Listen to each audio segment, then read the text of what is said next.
I think one of the big challenges we face, it's ironic, de Tocqueville, when he came to America in the 1830s, was so concerned about the problem of individualism in France because he saw this powerful state and isolated individuals and was worried, so how does the common interest have any voice? And in America, he found this culture of associationism. And for him, the significance of the civic associations, the voluntary associations discovered in America, was that they brought individuals together so that they had to learn from each other, discern common interests, and find ways to work together. And with respect to the democracy, it meant that at least based on the idea that equal voice is supposed to counterbalance unequal resources, at least theoretically, it's the democratic theory, through acting together, people could be more powerful. And because they were voluntary associations, they were sort of crucibles for the renewal of the values that moved people to become engaged in the whole project. I think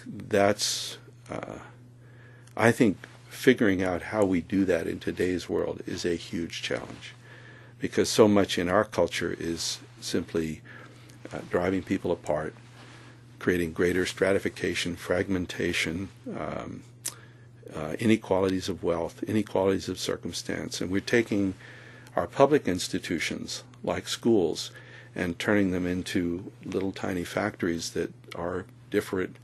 You know, if you got a lot of money, you're in good shape. If you don't, you're not.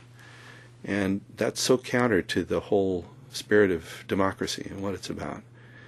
So I think the big challenge is going to be how to bring back that sense of wholeness, community, common purpose, interdependence, and aspiration. I think we saw a glimpse of it during the Obama campaign. Unfortunately, the last 2 years we haven't seen it fulfilled. I think it's urgently needed to deal with climate change. I think we're seeing it in the struggle, especially of young people in this country, to deal with immigration reform. I think the health care challenge has just begun to be met. I don't think the legislation, but there's a whole new generation of practitioners, health practitioners, who see their calling as much broader.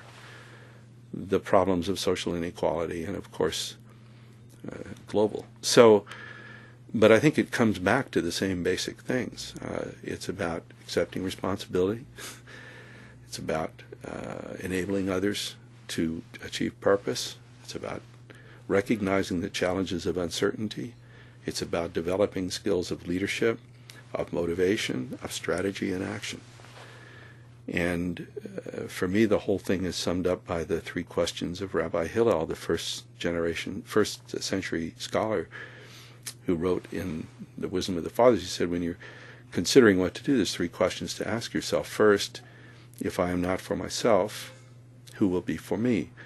Which is not a statement about selfishness, but it's about self-regard. It's about understanding your own sources of value and motivation and courage. And then secondly, he says, though, if I am for myself alone, what am I? Not who, but what. It's to recognize that we are in the world in relation with others. And our capacity to realize our own objectives is all wrapped up with their capacity to realize theirs. And finally, he says, if not now, when? That the time to act.